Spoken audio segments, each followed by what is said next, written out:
बरसात की वो रात कुछ अलग थी। हवाओं में एक अजीब बेचैनी थी। बादलों की गड़गड़ाहट जैसे किसी अनदेखे रहस्य का पूर्व संकेत दे रही थी। बिजली बार बार आकाश को चीरती और हर चमक के साथ राधा की आंखों में डर और सवालों की झलक उभरती। घड़ी की सुइयां धीरे धीरे आगे बढ़ रही थीं, लेकिन राधा का मन जैसे समय में ही अटक गया था। उसका घर गांव से थोड़ा अलग था, जहां चारों ओर पैरों की झुरमुट और वीरानी पसरी हुई थी। आज माँ भी किसी कारणवश बाहर गई थी और लौटने का कोई संकेत नहीं था। अकेली राधा एक अजनबी साधु के साथ उस रात उस घर में थी। एक ऐसा साधु जिसे उसकी माँ ने दिन में भोजन और आश्रय दिया था, लेकिन अब उस साधु की उपस्थिति खुद एक रहस्य बन चुकी थी। साधु शांत था, स्थिर था, लेकिन उसकी आंखों में कुछ ऐसा था जो सामान्य नहीं था। राधा हर बार जब उसे देखती तो उसे लगता कि वो कुछ बोल रहा है, शायद उसकी आत्मा में झांक रहा है। बाहर बारिश की आवाज थी, भीतर सन्नाटा, और उस सन्नाटे में उसकी अपनी ही सांसें उसे डराने लगी थी। एक अजीब एहसास लगातार उसके भीतर गूंज रहा था, जैसे आज की रात कोई बदलाव लाने वाली है। लेकिन कैसा बदलाव? डरावना या चमत्कारी? राधा खुद नहीं जानती थी। बस इतना जानती थी कि कुछ है, कुछ बहुत गहरा और रहस्यमय जो उसकी ओर बढ़ रहा है। और उसी रात कुछ ऐसा हुआ जिसने न सिर्फ राधा का जीवन बदल दिया, बल्कि उसकी पहचान, उसका अस्तित्व और उसकी आत्मा, सब कुछ। क्या हुआ उस रात? वो साधु कौन था? राधा के साथ क्या रहस्य जुड़ा था? और उस रात साधु ने राधा के साथ क्या किया? ये सब जानने के लिए इस वीडियो को अंत तक जरूर देखिएगा। और अगर आप चैनल पर नए हैं तो चैनल को सब्सक्राइब करना मत भूलिएगा। तो चलिए बढ़ते हैं आज की रहस्यमय कहानी की ओर। यह कहानी एक छोटे से गांव की है, जहां एक विधवा औरत लक्ष्मी अपनी 20 साल की बेटी राधा के साथ एक छोटी सी झोपड़ी में रहती थी। लक्ष्मी एक मेहनती और दयालु महिला थी, जो अपने पति के गुजर जाने के बाद भी अपनी बेटी को अच्छे संस्कार और खुशहाल जिंदगी देने की कोशिश करती थी।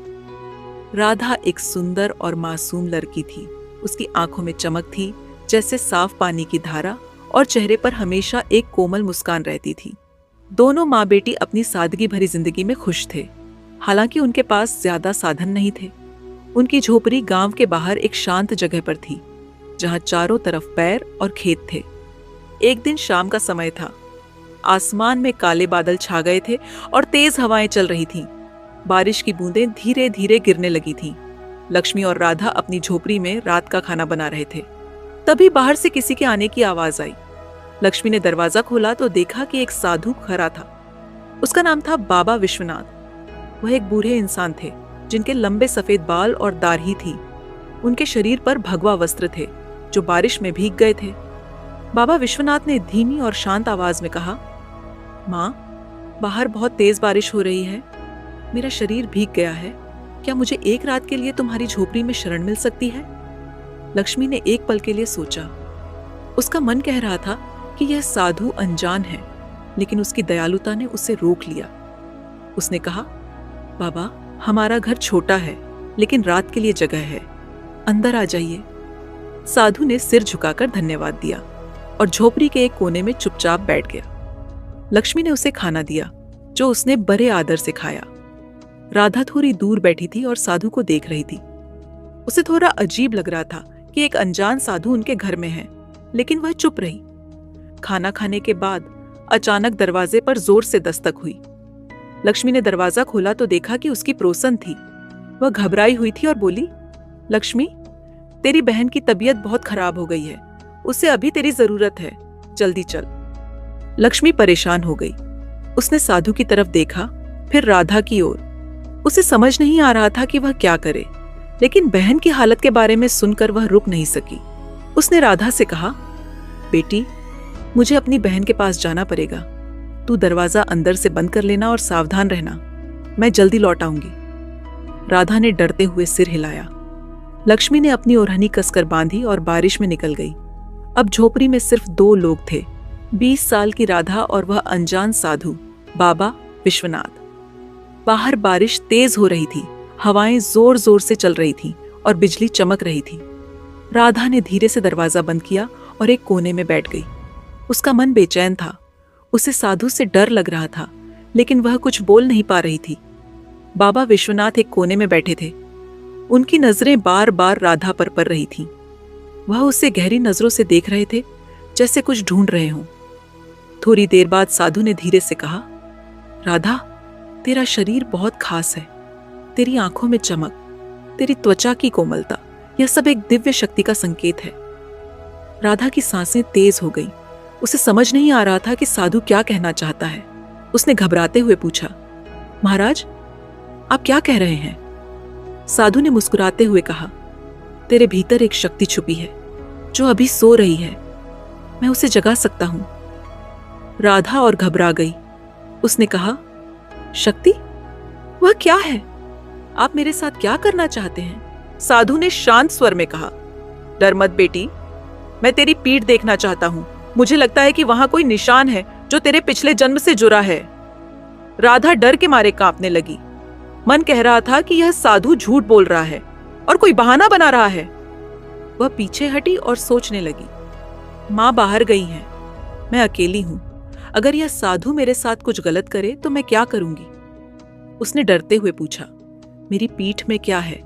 आप क्या करने वाले हैं? साधु ने कहा, तेरे शरीर में कुछ खास बिंदु है। उन्हें छूकर मैं तेरी आत्मा को जगा सकता हूं। यह तेरे लिए अच्छा होगा।